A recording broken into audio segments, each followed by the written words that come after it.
Good morning, good morning, good morning. I thank you for joining me for this special session this morning of Coffee with Crawford. I have a very special guest with me today, Wake County Commissioner Jessica Holmes, who is also a candidate for North Carolina Labor Commissioner. Before we get started with our actual agenda, I do want to go back because I missed it last Sunday. I want to make sure that I do my scripture of the day. So my scripture of today is Psalms 133. Psalms 133 and 1.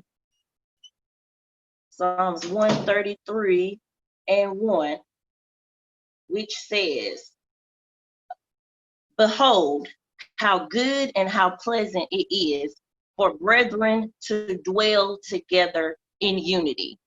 There is no greater season and no greater time for all of us to come together in unity the way that Christ and the way that God, the Most High God, expects for us to come together in unity. These are very dark times. These are unprecedented times that we have never seen before. And we cannot and we should not, and God did not create us to go through things alone, things such as COVID-19. Things such as the deaths and everything that we are seeing in African-American communities disproportionately from police brutality, the deaths that we are seeing disproportionately in Black and Brown communities from COVID-19. So these are the times that we have to stick together. So again, Psalms 133 and 1, how good and how pleasant it is for brethren to dwell together in unity. And in dwelling together in unity, I'm so blessed to be able to connect with people such as Jessica Holmes, who is just lighting a fire and just trying to do the work, not only as a Wake County Commissioner, but also running for a historic office. So thank you so much for joining us, Miss Jessica Holmes. So before I even move forward, I want to talk about my virtual event that took place yesterday. We did our first virtual fundraiser yesterday with Jackie Brown's daughter, Miss Crystal Brown, and we met and exceeded our finance goals for that particular event. And I'm so elated. But I wanted to mention it because in the midst of that, we had white nationalists to actually infiltrate the Zoom, and there was swastikas. At one point, you could hear a KK member doing a speech, and it just speaks to the fact that racism surely exists, but we cannot allow it to overshadow our goals. We cannot allow it to overshadow our purpose. So while that happened, it disturbed me, but it also motivated me to know that someone felt the need to try to infiltrate that meeting. It means that I'm on track and I'm doing what I'm supposed to be doing and really living in my purpose. So now I just want to take a moment, and Jessica, if you will, I want you to just give our viewers who don't know you in Lenoir County a little bit of your background, your history, why you became a public servant, and the role that you play in government today. First of all, Tiffany, I want to appreciate you giving me the opportunity to join you all in Lenoir County. I wish I could be there in person, and I would if it were not for the coronavirus. So in terms of, I'll start with who I am. I was born and raised in rural Eastern North Carolina in Pender County. And I'm a first generation college student. I went to UNC undergrad, UNC Law, and licensed to practice law in North Carolina and New York. I am the daughter of a laborer who worked at various meatpacking plants, made minimum wage, most of her time working. I'm the eldest of 5 children. And now I have the opportunity to serve about 1.2 residents, 1.2 million residents at large as a Wake County Commissioner. And I was first elected to that office in November of 2014. And I remember I'm not one of those people that woke up one day and said, I'm going to change the world by being an elected official. Many women have to be asked multiple times in order to run. Lillian's list will tell you it oftentimes takes women 7 times to be approached about running before they will actually agree. And I was one of those people. I had been someone who had marched, been someone who had spoken at rallies, been someone who was just very engaged in the issues. Back then, I wasn't necessarily engaged in the party, because for me, it was all about the issues. It was all about the issues impacting my community, and all about the things that the changes I wanted to see in the world. And therefore, I was asked to run. And my first thought was no, and absolutely not. There is no way. When I looked at that board, I didn't see myself reflected in it. There was certainly no one who looked like me. At the time, the median age was probably closer to 70, and I was in my late 20s. Not to mention, and I am someone who is working class. I am still working class. I am a public interest attorney who's dedicated my legal background to service. And so I didn't see myself reflected. And I thought to myself, my parents can't pay for this. My family can't make large contributions or donations. Who's going to pay for this? And who's going to believe in my message, which was really just focused on issues like affordable housing, like small businesses, like human services. And quite frankly, there are times when I was in forums and people would tell me, do you always have to bring up all the bad things in our community? Well, if we're at the table and I have an opportunity to uplift the issues that the rest of you all aren't talking about, then yes, I'm going to be that person. So Tiffany, I just want to honor you and to let you know that personally, I am so proud of you for taking that step. People don't realize how brave you have to be to put yourself out there. And it's not just you putting yourself out there, you're putting your family out there, you're putting your background out there for people to evaluate and scrutinize. And so I just want to commend you for your bravery, because I know what it took for me to go from, I can't do it, there's no way I'll win, to believing that my perspective belongs at the table. And then in turn, not only winning, but winning and continuing to live my truth and speak up on the issues that other people wish they could pinch me under the table and just say, shut up. With all the great things going on in Wake County, why don't you just talk about those? So, there's one thing to be brave enough to run. It's another thing to be brave enough, once you win, to stay the course and stay true to the people that you ran for. Oh my goodness, Jessica, you just hit the nail in the coffin. I'm all about authenticity, and that is a word that when I talk to people about you, that is a word that keeps coming up. Just authentic, genuine. And I'm like, those are the type of people we need, not these people who are, call themselves legacies or, were reared to run for public office, more so for themselves and more so for their resumes, as opposed to running because they truly believe they can make a difference and lift up those issues that maybe aren't being talked about at the table. And it's so amazing. Like I said, you hit the nail on the coffin, because in the beginning of my journey, from several different influential people, I was told, Tiffany, there is no way that a Black woman can win countywide, right? And I'm just like, how do we not even hear the systematic racism in that statement? That if we will get behind Black women the way we get behind any other demographic, then we can win. And one ideology that I have adopted is that I'm victorious either way. Right. I say to people all the time, leadership is not a title.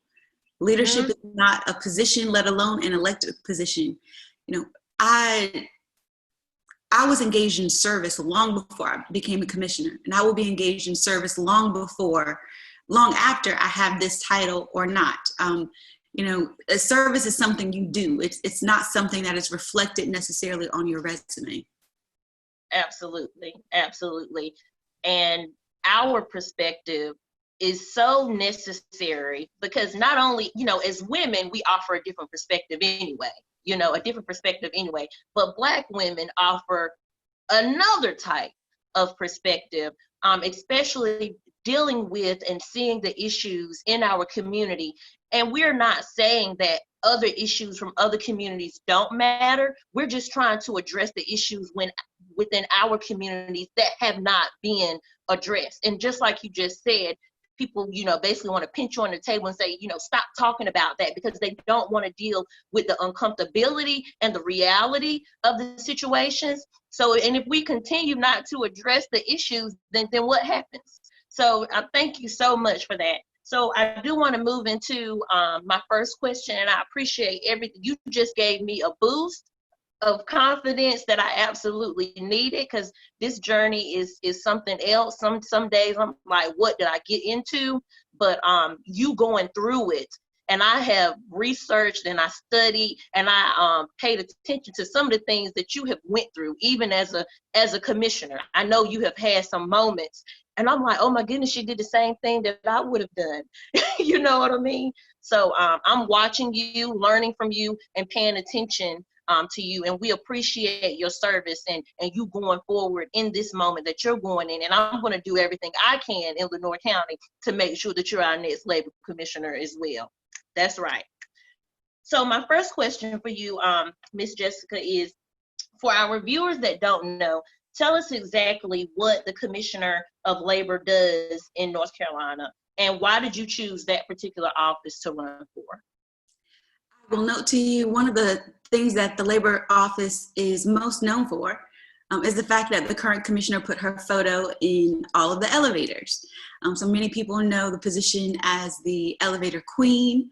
And I'll state that while I do plan to put my face in every elevator in the state of North Carolina, that part of it is such a very small part of what the Labor Commissioner actually does. That office is charged with promoting the safety, health, and general well-being of North Carolina's workers. Not only does the position, for example, inspect elevators, which most people are familiar with, but also inspects factories and workplaces and farms. One of the things that led me to this position specifically is, as a child, I noted that my mom worked at various meatpacking plants at very low wages. I'm very honest in that she was someone who dropped out of high school in order to have me. So she didn't have many opportunities. And plus, I was from a very rural community where there weren't many job opportunities, quite frankly, regardless of your level of education. And so she was injured one day where basically her hand got caught up in a machine and basically split her hand. And I remember as a child going to the hospital to see her. And at the time, not understanding what was wrong, what had happened.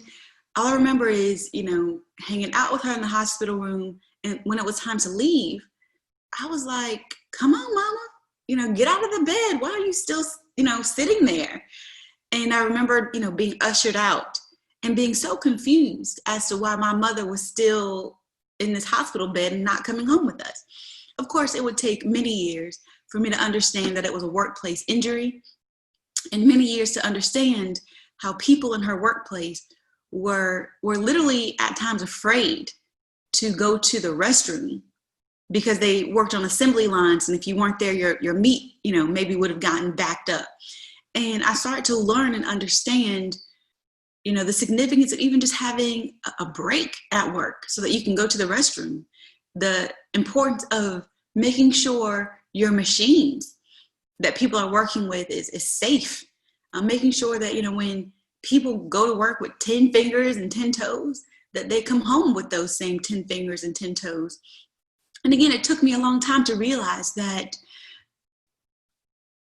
dozens of people every year in the state of North Carolina, I think the latest, one of the numbers I remember specifically was, I think around 2017, about 183 people went to work in North Carolina and did not come home. And so when, I laugh and joke about the elevator, and that's a way that many people know of the position, but in many ways, it can be a matter of life or death for some of these workers who are going to work, many of whom don't even make a living wage. You look at COVID-19 and the way that it's run rampant in certain workplaces. At one point, we thought we were going to have a meat shortage because it was running so rampant in our meat packing plants across our state, just like where my mom used to work. So I have spent the majority of my legal career focused on labor and employment law. I've represented workers all across the state of North Carolina. And right now we have sort of an anti-regulation commissioner. She hasn't done much more than put her picture in the elevators. So not only am I going to do that, but I'm actually going to do my job to promote the safety, health, and general well-being of North Carolina's workers, which also requires that I use my voice and my bully pulpit to uplift issues like Medicaid expansion, like addressing unemployment benefits, like addressing workers' compensation, and those things. Like, there are people in North Carolina who have died because of a failure by the General Assembly to expand Medicaid. There are people who are suffering right now because the General Assembly has failed to expand Medicaid. My opponent made a comment in, I believe it was the Charlotte Observer, saying, we don't need a crusader in this office. He essentially promised to maintain the status quo. Well, the status quo has gotten people injured. The status quo has gotten people killed. And when it comes to being called a crusader, I often say I've been called better names by better men. I will take it. I will be that crusader for workers and working families. You better go, girl. And you better go. I'm telling you, because we have to be raw and transparent. And it's funny that you mentioned that, because I have not been called a crusader, but I was in a meeting and where someone said, she's not what we need right now. And it's just like, okay, if not now, then when? But because that moment will never come if it's up to a particular group of people. There is never a perfect time. And I'll tell you this, which I actually don't share with many people often. When, as a labor and employment law attorney, as a Wake County commissioner who's responsible for many worker-friendly policies, when I approached some of the powers that be about running for labor commissioner, some people told me, don't do it. Cherie Berry can't be beaten. Jessica, you're going to lose. You're going to ruin your political career. And I essentially responded, well, she's going to have to beat me. She's going to have to run a race that she hasn't had to run in a very long time. And quite frankly, nobody else really wanted to run for the seat. And they were like, it's not a seat that the party is going to win. And therefore, it's not a seat that is going to receive a lot of energy and effort. Therefore, you should stay where you are and continue being a Wake County commissioner until the perfect opportunity arises for you. And I thought about it, and my spirit just put me on this journey. And again, I was determined, win or lose, I'm going to run a race unlike anything she's ever had to deal with, and she's going to have to beat me. And literally about 2 or 3 weeks after I made my announcement, she announced her retirement. And she's 2020 makes 20 years since she's been in that office. And then everybody was like, oh snap, you're a genius. Like, good for you. But had I listened to those people, I wouldn't be running for this seat, and I wouldn't be the Democratic nominee. Sister, you talking to the choir. And it's just amazing with you even dealing with that, with obviously being qualified for the position, obviously being intelligent, obviously being articulate, well-spoken. And even with that, people try to deter you and say no. And it's that perseverance that you just mentioned of saying, well, she's going to have to beat me. And, and that's the attitude that I have absolutely adopted. And I don't think so much about the individuals, quote unquote, that I'm running against, as much as I think about running against myself. and making sure that this situation brings me to the higher heights of who I am as a woman. I've dealt with several things similar to what you have dealt with during this race. And while initially, like you said, it'll dampen your spirit, but, you know, it's like God was just like, honey, I didn't bring you through this not to get you and push you through it. So, and I tell people, you know, regardless of what happens in November, I'm not going anywhere. And I know the same story is for you. Regardless of what happens in November, you're not going anywhere. You're not going anywhere. So we could keep having this conversation. But I guess I'll go to the next question, which you have answered a little bit of. So what challenges have you faced over the years as not only a woman, but a Black woman in public service? Well, one thing I'll share specifically is, you know, in 2014, when I was elected, I became the youngest person. And that in of itself has its unique challenges in terms of being taken seriously at the table. So I was the youngest person at the table. I was the only Black woman at the table. And then for several years, I was the only woman at the table. So I was having to bring all of these things to the table with me.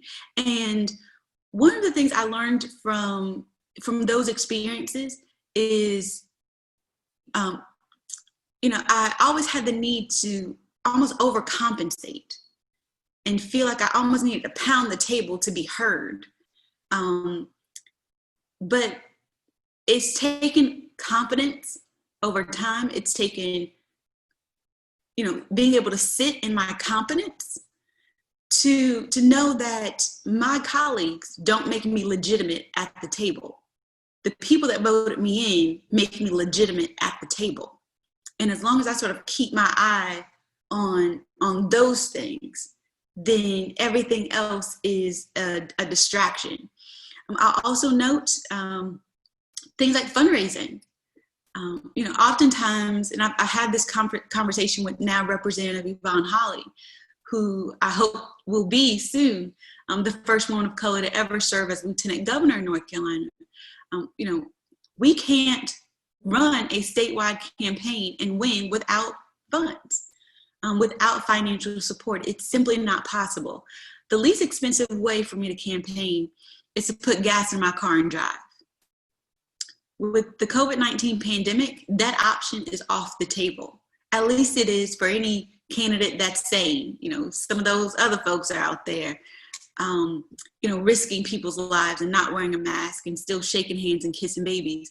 But we need resources. And, you know, oftentimes we will get 25, 30% on the dollar as our counterparts, you know, some of whom are also running for the Council of State, even your establishment donors.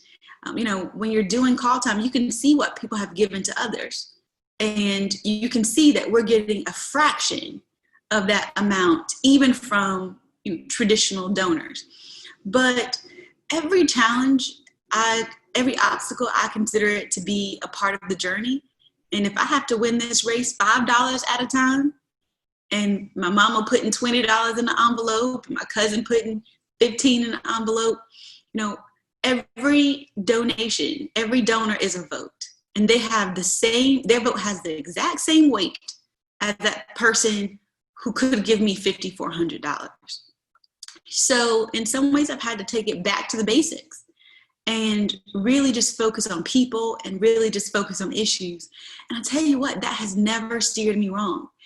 There are times when I have certainly made decisions where I'm just like, girl, that's not politically correct. Are you sure you want to do that? And again, in the end, you know, centering myself and staying focused on the issues has never stirred me in the wrong direction. And so I believe that people will see my authenticity. They will see that I'm genuine about this role. And I'm not coming at it from a place of, I just want to be in office.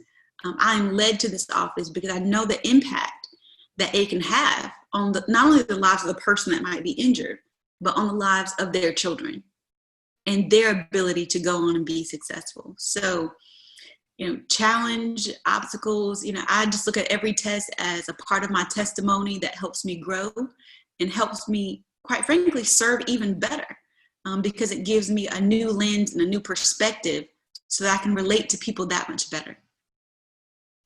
Absolutely. So Higher Heights talks about this issue with Black and brown women and fundraising, and that's typically like the number one reason why they're not successful, because they just cannot compete sometimes with the big money that needs to be removed from the system. But I think the beautiful thing with women like us that run for office is when you make those grassroots connections, right? I remember I told a woman like day before yesterday, she was concerned about coming on my live fundraiser because she'd been furloughed off her job, and she was just like, some people may not be able to donate. I said, listen, you don't have to be able to donate right now. You don't even have to be able to donate at all. There are other ways to be able to donate, but we take 50 cents, we take $1. Oh, and let me tell you, I was the treasurer. Volunteer services, you're gonna need people to put out your yard signs, people to, call your neighbor, have people get the word out about your campaign. There's so many different ways that people can help that don't have a monetary value on it. Absolutely. So in this moment, Jessica, I do want you to share. So Brianna, if you can put it in the chat in Zoom and put it on Facebook, share with us how people can donate to your campaign and get in contact with your campaign, so we can put it on the live footage and we can share that for you also. My website is jessicahomesnc.com. That's jessicahomesnc.com. You can also find me on social media, on Facebook, on Twitter. I'm at jessicahomesnc.com. And I'm actually going to do something that I rarely do. I'm going to challenge the people that are watching and tell you all that I will donate up to $100 to Tiffany's campaign. Whatever match that you all give over the next day or so, I will match. So Tiffany, I will match your donations for the next 24 hours up to $250. So holla at your people, holla at your Facebook Live people, hit up some of your donors and tell them that you have somebody that is going to match dollar for dollar every donation you raise in the next 24 hours up to $250. I believe in you just that much. Go to my website just to follow me. But if you are so moved to make a donation, I ask that you make that donation to Tiffany and help me get her coffers up and help her get the resources she needs. Again, I'll match dollar for dollar up to $250 for the next 24 hours. Now, I hope that everyone just really understood what just happened. And this is what servants do. You just proved that you're a servant and that you're selfless. And in a moment, where I'm trying to help you, you turn it right back around. So that is, and this is the point of where I tell people how you can measure the heart of men. If it's even possible. There's also sisterhood. Like I remember, back when nobody knew who I was, and I was new on the scene, calling people for dollars as a new county commissioner. And, I like your vibe, I like your spirit, and I just want to be a part of, some people watch you get to where you are. They're passive watchers. And I want to be able to say, like, I was a part of that. Like, I want to have some skin in the game, some skin in your success. I don't want to be one of those people who on November 4th was like, congratulations, but, didn't do anything to help you get there. So I want to be a part of, putting you and putting people like you and putting your voice at the table. Thank you so much, Jessica. I'm so blessed. I'm elated. Even being able to have Miss Yvonne Holly join me last Sunday, you two agreeing to do this is everything. And so not only favor and text me or email me your committee information. And after 24 hours, let me know how much to write the check for, and it'll be to you ASAP. Thank you so much. Thank you so much. So I don't want to take up too much of your time. My last question was actually, I was going to ask you about the elevator lady, but you talked about that already. So I appreciate that. But my last question was going to be like, what advice you had for me as a new candidate running for local office? What's something that you wish you would have done the first time you ran that you looked back and said, I could have did that a little differently? I would say, if I had to summarize it into one statement, I would say something my grandma always used to tell me and still does: keep your eyes on the prize. And quite frankly, if you haven't cried already, you're probably not doing something right. There are people that will hurt your feelings. There are people that will tell you you can't do it. There are all these naysayers. And I just want you to keep your head up and keep your eyes on the prize, and know that there has to be somebody has to break that mold.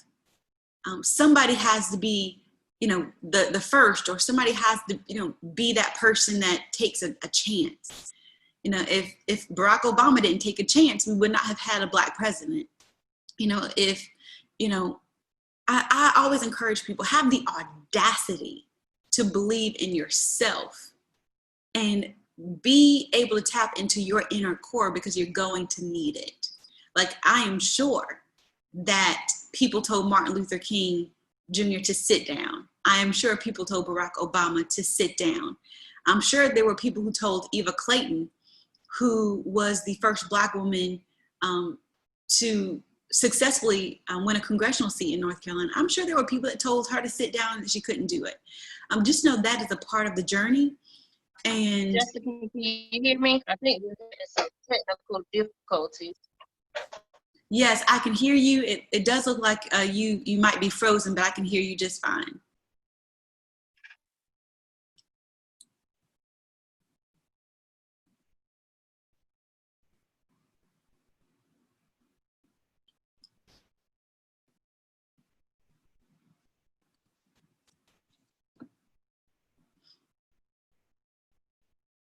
Let's see. There you are. I think you're back. Okay. All right. I apologize. So yeah, that's it. If I could summarize it into one statement: keep your eyes on the prize.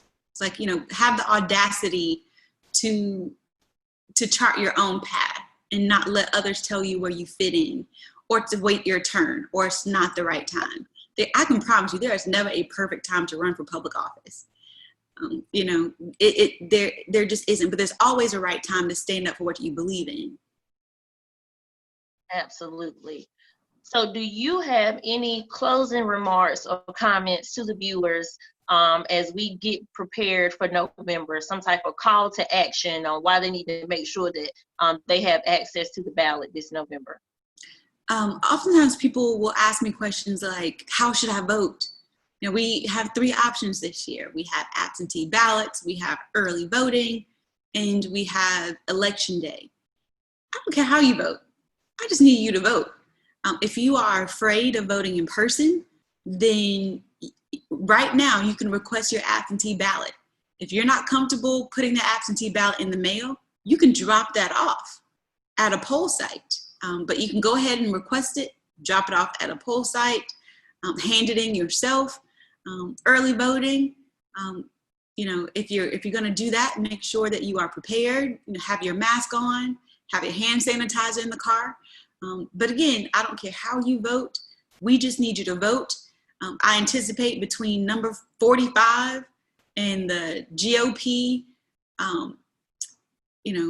folks in the General Assembly are going to try everything they can do to cause confusion and to, discourage you from voting.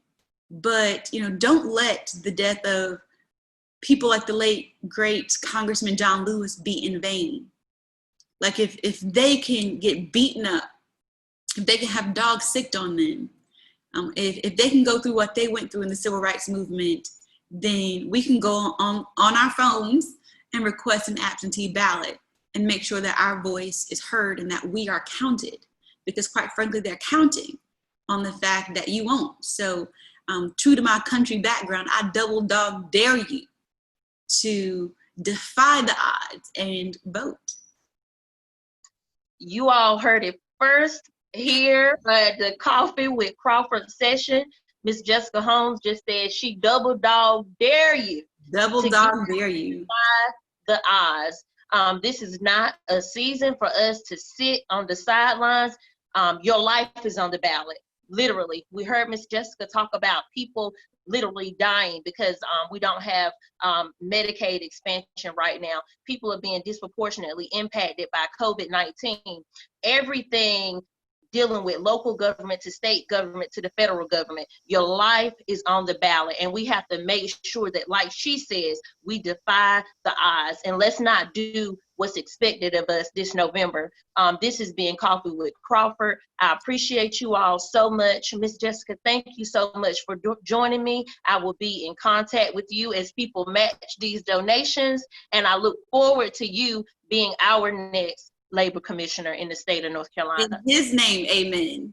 That's right. In his mighty name, amen. We appreciate it, and we speak it into existence as our parents and our grandparents did, because that's so powerful. So again, thank you all for tuning in, and I'll just say until we meet again. Bye, Jessica. Bye, Brianna.